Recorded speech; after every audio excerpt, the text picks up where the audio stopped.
और चले अब बात दिल्ली की, जहां उपराज्यपाल विनय कुमार सक्सेना के दिल्ली डायलॉग कमीशन के उपाध्यक्ष जैस्मीन शाह को उनके पद से हटाने और दफ्तर सील कराने पर विवाद हो गया है। शाह पर कार्रवाई संवैधानिक पद पर बैठकर आम आदमी पार्टी का काम करने को लेकर हुआ है।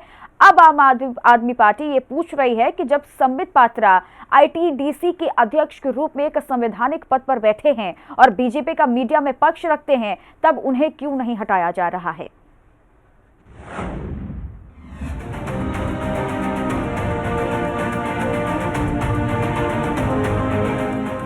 दिल्ली के उपराज्यपाल ने dialogue and development commission vice chairman Jasmine Shah के कार्यालय पर ताला लगवा दिया है। एलजी सक्सेना की ओर से कहा गया कि जैस्मीन शाह सीएम अरविंद केजरीवाल के राजनीतिक उद्देश्यों के लिए अपने कार्यालय का दुरुपयोग कर रहे थे। अब इस मामले को लेकर आम आदमी पार्टी, एलजी और बीजेपी हमलावर हो गई हैं। दिल्ली के डिप्टी सीएम मनीष सिसोदिया ने एलजी के इस एक्शन को लेकर बीजेपी पर पलटवार किया और लिखा, उपराज्यपाल ने जैस्मीन के कार्यालय पर आम आदमी पार्टी के प्रवक्ता होने का आरोप लगाकर ताला लगा दिया। फिर जो संबित पात्रा जो आईटीडीसी के अध्यक्ष हैं, उनका कार्यालय भी सील कर दिया जाना चाहिए क्योंकि वो बीजेपी के प्रवक्ता हैं।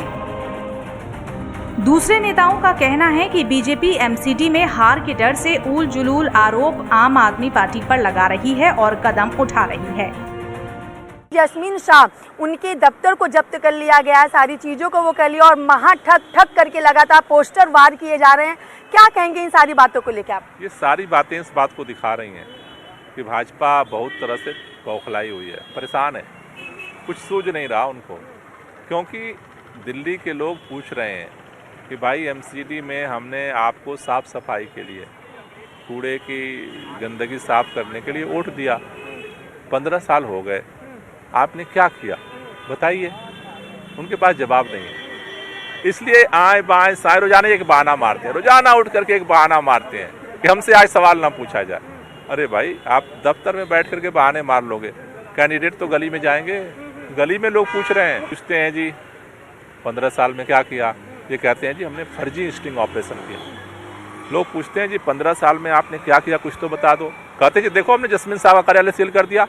फिर कहते हैं यार 15 साल में अपने काम का तो देखो सुकेश चंद्रशेखर का लेटर हमने जारी कर दिया। बीजेपी का आरोप है कि जैस्मीन शाह आम आदमी पार्टी और अरविंद केजरीवाल के राजनीतिक उद्देश्यों को पूरा करने का काम कर रहे थे। वो टीवी बहस के दौरान आम आदमी पार्टी कार्यकर्ता के रूप में पार्टी का पक्ष रखा करते थे।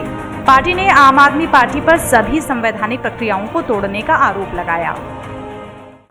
बहुत सी अनियमितताएं हैं और वो जांच चल रही है। ये माननीय उपराज्यपाल जी के क्षेत्राधिकार में आता है, उनके कार्य क्षेत्र में आता है। जिस तरह से दिल्ली डायलॉग कमीशन अपने पद का दुरुपयोग कर रहे थे और पद का दुरुपयोग करके वो बहुत सारे भ्रष्टाचार में भी लिप्त थे, इसलिए अगर हटाया तो ये बिल्कुल।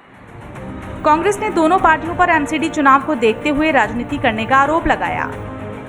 देखिए, आम आदमी पार्टी जब से सरकार में आई है, लगातार अपने वॉलंटियर्स को किसी न किसी बहाने सरकारी तनख्वाह दिलवाते हैं और अपनी पार्टी के लिए काम करते हैं। इससे पहले भी हमने देखा है कि जिस तरह से रेड लाइट पे इन्होंने सरकारी तनख्वाह दिला करके अपने वॉलंटियर्स को लगाया है प्रदूषण के नाम पर, चाहे किसी भी संस्था के नाम पर लगाया हो, और अपना पार्टी के लिए काम कराना ये उचित नहीं है। एलजी साहब ने जो निर्णय लिया है कहीं ना कहीं कानूनी सम्मत लिया होगा, दृष्टि से देख करके लिया होगा, लेकिन साथ साथ हमें यह भी देखना चाहिए कि जो भारतीय जनता पार्टी के नेता भी इस तरह का कृत्य कर रहे हैं, कहीं ना कहीं उन पर भी लगाम लगनी चाहिए। जो सरकार का कार्य अलग होता है, पार्टी की काम अलग होता है। आप पार्टी में रहते हुए सरकार से तनख्वाह ले रहे हैं और अपना सरकार के लिए काम कर रहे हैं, न कि पार्टी के लिए काम कर रहे हैं।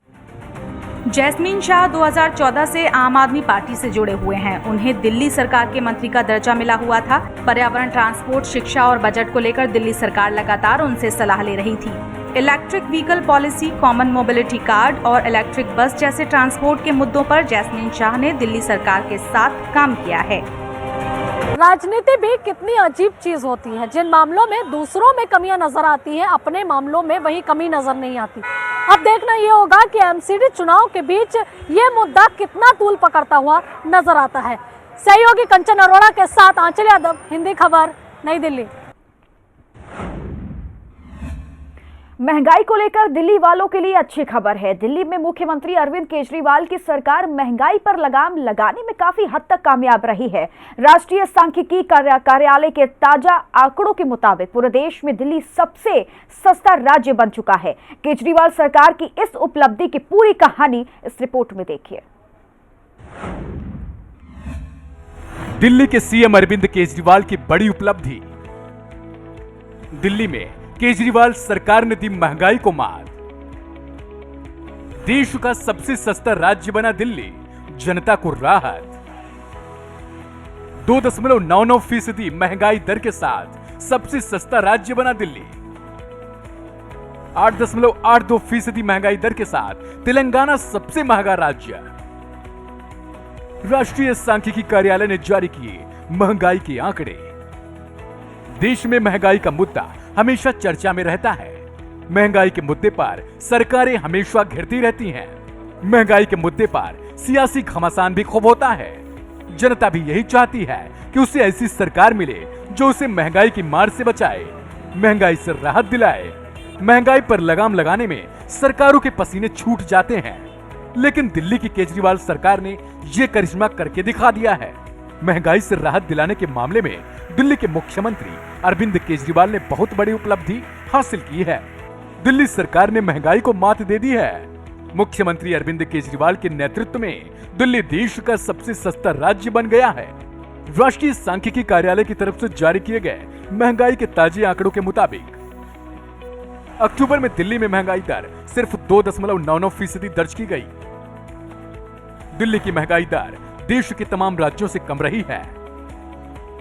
8.82% महंगाई दर के साथ तेलंगाना सबसे महंगा राज्य।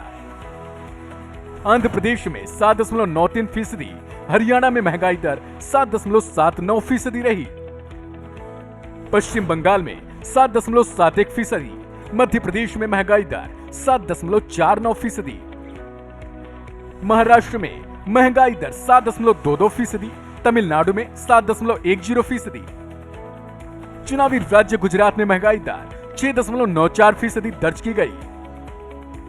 देश के सबसे बड़े सूबे उत्तर प्रदेश में महंगाई दर 6.80% रही।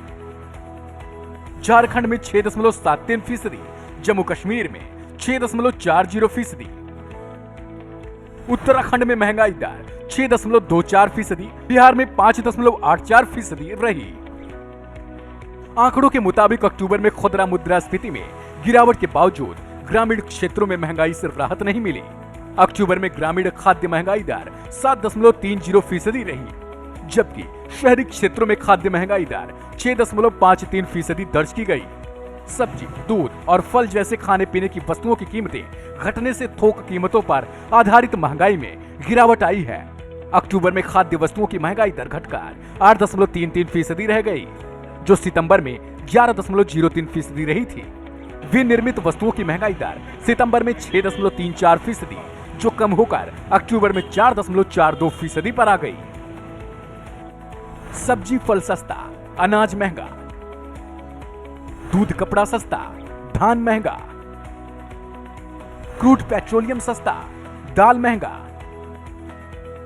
ईंधन बिजली सस्ती, अंडा मांस महंगा, तंबाकू सस्ता, तिलहन महंगा, बेवरेजेस महंगा, वसा सस्ती, सीमेंट सस्ता, खनिज महंगा। इसके अलावा देश में खाद्य तेलों की आयात पर खर्च भी बढ़ गया है। देश के खाद्य तेल आयात का बिल अक्टूबर में 34.18% बढ़कर 1.57 लाख करोड़ रुपए पहुंच गया है। वहीं अगर मात्रा की बात करें तो खाद्य तेल की मात्रा 6.85% बढ़कर 140.3 लाख टन पहुंच गई है।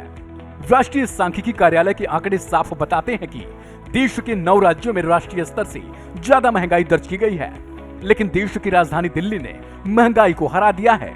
मुख्यमंत्री अरविंद केजरीवाल की अगुवाई वाली दिल्ली सरकार ने दिल्ली वासियों को महंगाई की मार से बचा लिया है। Bureau report, Hindi